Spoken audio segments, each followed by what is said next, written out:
Bonjour à toutes et à tous. Il y a quelque chose qui me paraît très important, très logique, mais qui l'est trop peu, au fond. Je voudrais parler de la production des œuvres intellectuelles. Quand on écrit un livre, il ne faut pas penser simplement à l'écrire. Il faut penser aux conséquences et au progrès social que cela peut apporter. En l'occurrence, il semble que étant donné que la moyenne des ouvrages essayistes, universitaires, intellectuels, de l'ordre de 1000 tirages, et donc n'est d'une absolument pas rentable et de deux absolument pas lus, au demeurant, il semblerait qu'il y a une incapacité totale pour les éditeurs, pour les intellectuels, pour les élites. Je rappelle, les élites sont les personnes qui contrôlent les sociétés, les maisons d'édition, les informations, le pouvoir public. Les intellectuels sont les gens dont le métier est de réfléchir ou dont la personnalité principale est celle de réfléchir. Ce n'est pas toujours un métier.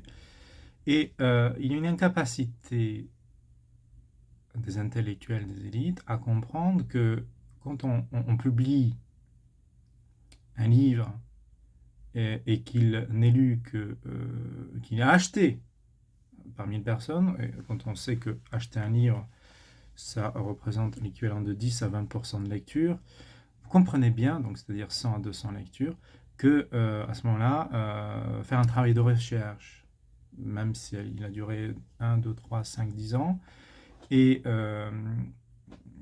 ne sert à rien.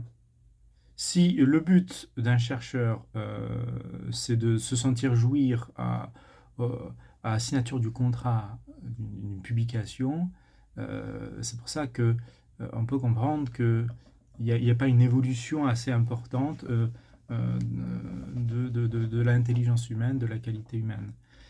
Euh, les chercheurs ne disent pas que des choses fausses, ils disent des choses aussi intelligentes, même si je dis souvent le contraire, je pense le contraire. Il y a quand même des fois où ils disent des choses intelligentes, il y a des fois où les élites racontent des choses intéressantes, mais elles n'ont pas compris, ces chercheurs n'ont pas compris que, euh, comment dire, écrire un livre ne sert à rien.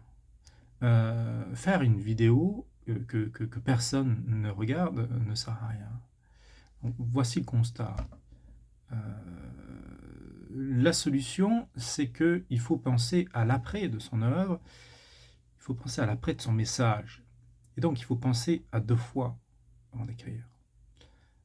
On dit qu'il faut souvent tourner sa langue deux fois dans sa bouche avant de parler, mais c'est exactement la même chose pour la production écrite, pour la production de n'importe quelle œuvre qui se veut intellectuelle, qui se veut faire progresser la société.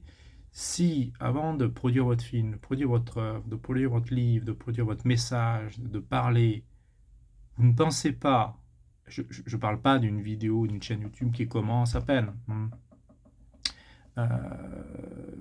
Je parle